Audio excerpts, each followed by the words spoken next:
नमस्कार, बिहार 24 सच से सामना में आपका स्वागत है और मैं हूँ आपके साथ सुषमा ठाकुर।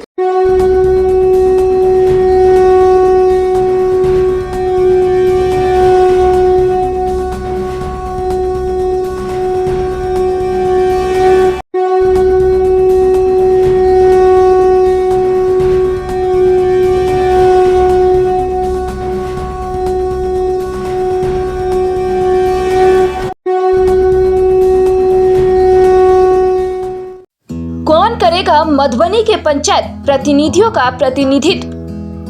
स्थानीय प्राधिकार कोटे से बिहार विधान परिषद के लिए होने वाले चुनाव की तारीख जैसे जैसे नजदीक आ रही है, वैसे वैसे पंचायत प्रतिनिधियों को अपने पाले में करना और ज्यादा से ज्यादा अपने पक्ष में समर्थन जुटाने के लिए सभी प्रत्याशी पूरे दमखम के साथ चुनावी समर में उतर चुके हैं और पंचायत प्रतिनिधियों के साथ तालमेल बैठाने की कोशिश भी कर रहे हैं। और ऐसे में पंचायत प्रतिनिधि भी सभी प्रत्याशियों की बातें सुन रहे हैं। कुछ ऐसे वोटर हैं जो पार्टी कैडर से जीत कर आए हैं, तो कुछ ऐसे भी हैं जो चाहते हैं कि लेजिस्लेटिव काउंसिल में उनका प्रतिनिधित्व एक ऐसे व्यक्ति करे जो शिक्षित होने के साथ साथ रोजगार सृजन की बात करें और विधान परिषद में उनकी बात बनकर उनके हक और हुकूक की लड़ाई लड़े। लिहाजा हम लेकर आए हैं स्थानीय प्राधिकार कोटे से होने वाले बिहार विधान परिषद क्षेत्र संख्या 22 के लिए चुनावी मैदान में उतरे सभी प्रत्याशियों का लेखा जोखा, एक सच्चाई जिसे स्वार्थी चश्मे से शायद देखा नहीं जा सकता। हालांकि यह चुनाव गैर दलीय है, बावजूद जिस तरह सभी सियासी पार्टियां अपनी अपनी दावेदारी और अपने अपने उम्मीदवारों के नेतृत्व में सियासी समर में उतरी है, वे काफी है समझाने और बुझाने की लिहाज से कि आखिर जनता को क्या समझते हैं सियासतदान। नामांकन का दौर खत्म हो गया, अब बारी है पंचायत प्रतिनिधियों को अपने पाले में करने का। समय है ज्यादा से ज्यादा अपने पक्ष में समर्थन जुटाने का और इसके लिए सभी प्रत्याशी पूरे दमखम के साथ चुनावी समर में उतर चुके हैं और पंचायत प्रतिनिधियों के साथ तालमेल बैठाने की कोशिश भी कर रहे हैं। और ऐसे में पंचायत प्रतिनिधि भी सभी प्रत्याशियों की बातें सुन रहे हैं। कुछ ऐसे वोटर हैं जो पार्टी कैडर से जीत कर आए हैं, तो कुछ ऐसे भी हैं जो चाहते हैं कि लेजिस्लेटिव काउंसिल में उनका प्रतिनिधित्व एक ऐसे व्यक्ति करे जो शिक्षित होने के साथ साथ रोजगार सृजन की बात भी करे और विधान परिषद में उनकी आवाज बनकर उनके हक और हुकूक की लड़ाई लड़े। लिहाजा हम लेकर आए हैं स्थानीय प्राधिकार कोटे से होने वाले बिहार विधान परिषद क्षेत्र संख्या 22 के लिए चुनावी मैदान में उतरे सभी प्रत्याशियों का लेखा जोखा, एक सच्चाई जिसे स्वार्थी चश्मे से शायद देखा नहीं जा सकता। हालांकि यह चुनाव गैर दलीय है, बावजूद जिस तरह सभी सियासी पार्टियां अपनी अपनी दावेदारी और अपने अपने उम्मीदवारों के नेतृत्व में सियासी समर में उतरी है, वो काफी है समझाने और बुझाने की लिहाज से कि आखिर जनता को क्या समझते हैं सियासतदान। महात्मा गांधी की परिकल्पना और राजीव गांधी का सपना बिहार में 2003 में साकार हुआ और मूर्त रूप लेकर सदन में पंचायत प्रतिनिधियों की नुमाइंदगी करने के लिए स्थान पाया। वाकई हिंदुस्तान के संविधान में दर्ज पंचायती राज व्यवस्था उस अनमोल रत्न की तरह है जो दिखाती है कि भारत में ज्यादातर लोग ग्रामीण इलाकों में रहते हैं और यहाँ के शीर्ष नेता भी उस बुनियादी व्यवस्था पर जोर देते हैं जिसके डेवलपमेंट से ही हिंदुस्तान के विकास की बातें की जा सकती है। लिहाजा पंचायत चुनाव में चुने गए प्रतिनिधियों के मान सम्मान और अस्मिता की लड़ाई और उसकी आवाज बुलंद करने वाला कोई सदन में भी हो जो उसके हक और हुकूक की बातें करे।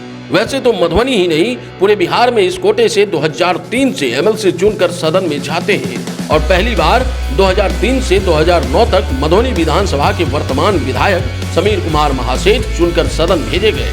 मतदाताओं ने उन पर विश्वास करके उन्हें सदन तक भेजा। एक बार फिर साल 2009 में पंचायती राज व्यवस्था के तहत पंचायत प्रतिनिधियों ने इस महापर्व में हिस्सा लिया और वर्तमान में स्थानीय प्राधिकार कोटे से जेडीयू के अधिकृत उम्मीदवार विनोद सिंह पर जनता ने विश्वास जताई। व्यक्ति वही और पार्टी भी वही, इसे इत्तेफाक ही कहेंगे। जब 2009 में विनोद सिंह चुनावी मैदान में उतरे थे तो उस समय भी वो जेडीयू के नेता के तौर पर चुनाव लड़े थे और आज भी वो जेडीयू के अधिकृत उम्मीदवार हैं। फर्क इतना है कि सियासी सफर के दौरान उन्होंने भी कई नाव की सवारी की, कभी इधर तो कभी उधर वाली बात इन पर भी हावी रहा। विनोद सिंह अति महत्वाकांक्षी नेताओं में से हैं, लिहाजा उन्होंने 2 बार विधानसभा के लिए भी फाइट किया। हालांकि यहां उनकी किस्मत उन्हें साथ नहीं दिया और वो बुरी तरह हार गए। बावजूद मनोबल टूटने नहीं दिया। दरअसल विनोद सिंह विधानसभा के लिए पहली बार 2015 में एलजेपी सिंबल पर बाबूबड़ी विधानसभा से चुनाव लड़े, जिसमें उन्हें मुंह की खानी पड़ी। और दूसरी बार 2020 में फिर से एलजेपी ने फुलपरास विधानसभा सीट से विनोद सिंह को अपना उम्मीदवार बनाया, लेकिन वो दूसरी बार भी चुनाव हार गए। फिर उन्होंने सितंबर 2020 में एलजेपी को अलविदा कह दिया और घर वापसी कर ली। जेडीयू का दामन थामते ही पार्टी ने विनोद सिंह पर एक बार फिर से एतबार किया और मधुबनी स्थानीय प्राधिकार निकाय चुनाव के लिए अपना अधिकृत उम्मीदवार के तौर पर मैदान में उतारा। हालांकि जिस सैद्धांतिक और राजनीतिक मूल्यों को लेकर पुरानी पार्टी का अपना संविधान हुआ करता था, उसका ह्रास आज अक्सर देखने को मिल जाता है। मधुबनी से जेडीयू ने जिस विनोद सिंह को अपना उम्मीदवार बनाया है, उनका जेडीयू पर से विश्वास उठ गया था और रामविलास पासवान की पार्टी एलजेपी के प्रति एतबार ज्यादा मजबूत हो गई थी। तभी तो निजी स्वार्थ के सामने सैद्धांतिक मूल्यों को ताक पर रखकर अपने हित को साधने के लिए नेताजी 2015 के लेजिस्लेटिव असेंबली में बाबूबड़ी और 2020 के विधानसभा चुनाव में फुलपरास से एलजेपी के सिंबल पर चुनाव लड़े। जब वहां कुछ नहीं बन पाए तो फिर से वही पुरानी पार्टी जिसके बलबूते 2009 में लेजिस्लेटिव काउंसिल तक पहुंचे थे, उसी पार्टी के सहारे सत्ता के गलियारों तक एक बार फिर पहुंचना चाह रहे हैं। वहीं दूसरी तरफ आरजेडी की ओर से मेराज आलम चुनावी मैदान में है। माना जा रहा है कि मेराज आलम आरजेडी के सक्रिय सदस्य रहे हैं। इससे पहले मेराज आलम जिला परिषद सदस्य के उपाध्यक्ष रह चुके हैं। साथ ही वर्तमान में मेराज आलम कोटौना के प्रमुख पद पर हैं। मेराज आलम युवा तेज तर्रार नेताओं में शुमार है, जिन पर आरजेडी के शीर्ष नेतृत्व ने एतबार कर उन्हें स्थानीय प्राधिकार विधान परिषद क्षेत्र संख्या 22 मधुबनी से अपना उम्मीदवार बनाया है। मेराज आलम का शीर्ष नेतृत्व पर इतनी पकड़ है कि इनके लिए पंचायत प्रतिनिधियों से वोट करने की अपील खुद नेता प्रतिपक्ष तेजस्वी यादव ने मधुबनी की धरती से कर दी और अपने पूरे भाषण में तकरीबन 3 से 4 बार आरजेडी के बागी नेता को लेकर कार्यकर्ताओं को नसीहत देते हुए चेतावनी तक दे डाली। वहीं कांग्रेस की ओर से वैसे प्रत्याशी को मैदान में उतारा गया है जो प्रदेश अति पिछड़ा प्रकोष्ठ का नेतृत्व करते हैं और कई सामाजिक कार्यों से जुड़े हुए हैं। कांग्रेस की ओर से अति पिछड़े वर्ग और प्रदेश स्तर के नेता सुबोध मंडल को तवज्जो देते हुए पार्टी की ओर से मैदान में उतारा गया है। दरअसल मधुबनी जिले के हरलाखी विधानसभा क्षेत्र के मंगड़हट्टा गांव निवासी सुबोध मंडल पार्टी के अति पिछड़ा प्रकोष्ठ के प्रदेश संगठन सचिव हैं। कांग्रेस आलाकमान के दरबार तक सीधे अपने दम पर पहुंच रखने वाले सुबोध मंडल पूर्व में पत्रकार थे, जो कोरोना जैसे महामारी के दौरान जरूरतमंदों के लिए मसीहा बनकर उभरे। कोरोना के पहले ही दौर में सुबोध मंडल दिल्ली से लेकर हरलाखी तक तकरीबन 20,000 लोगों तक नकदी सहित खाद्य सामग्री और अन्य जरूरी सामान लोगों तक मुहैया कराया। सुबोध मंडल के मैदान में आने से एमएलसी चुनाव की लड़ाई काफी रोचक हो गई है। हालांकि स्थानीय प्राधिकार कोटे से होने वाले एमएलसी चुनाव गैर दलीय होता है, बावजूद जिस तरह से सभी पार्टियों ने अपनी अपनी दावेदारी पेश की है, वैसे में 2 निर्दलीय उम्मीदवारों ने सभी राजनीतिक पार्टियों की नींद हराम कर दी है। दरअसल पूर्व एमएलए और आरजेडी के बागी नेता गुलाब यादव ने स्थानीय प्राधिकार बिहार विधान परिषद क्षेत्र संख्या 22 से अपनी पत्नी अंबिका गुलाब यादव को मैदान में उतारा है और चुनावी मैदान में ऐसी शतरंज की चाल चली है जिसके आगे बड़े बड़े सूरमाओं के पसीने छूटने लगे हैं। गुलाब यादव की ओर से बिछाए गए सारे विषाद से न सिर्फ आरजेडी में खलबली मची हुई है, बल्कि सभी राजनीतिक पार्टियों में भूचाल सा आ गया है।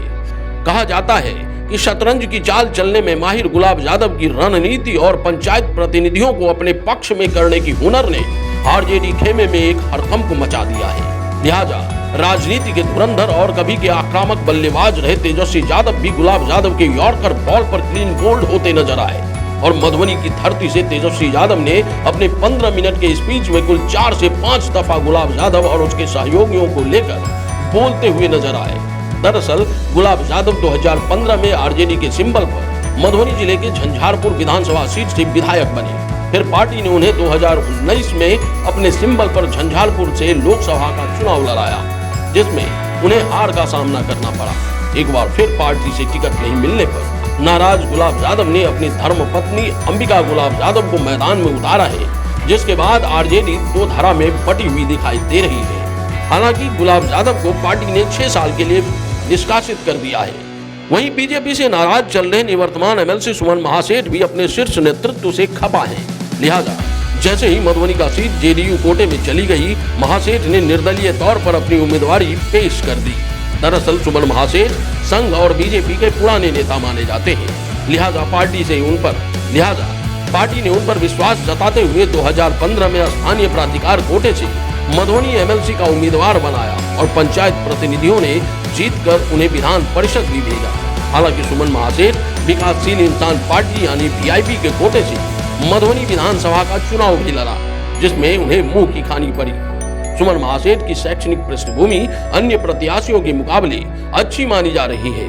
मधुबनी के आरके कॉलेज से ग्रेजुएशन करने के बाद सुमन महासेठ ने 1994 में सीएम लॉ कॉलेज से एलएलबी की डिग्री प्राप्त की। ऐसे में अब पंचायत प्रतिनिधियों को देखना होगा कि कौन प्रत्याशी उनकी आवाज मुखरता से विधान परिषद के पटल पर रखते हैं।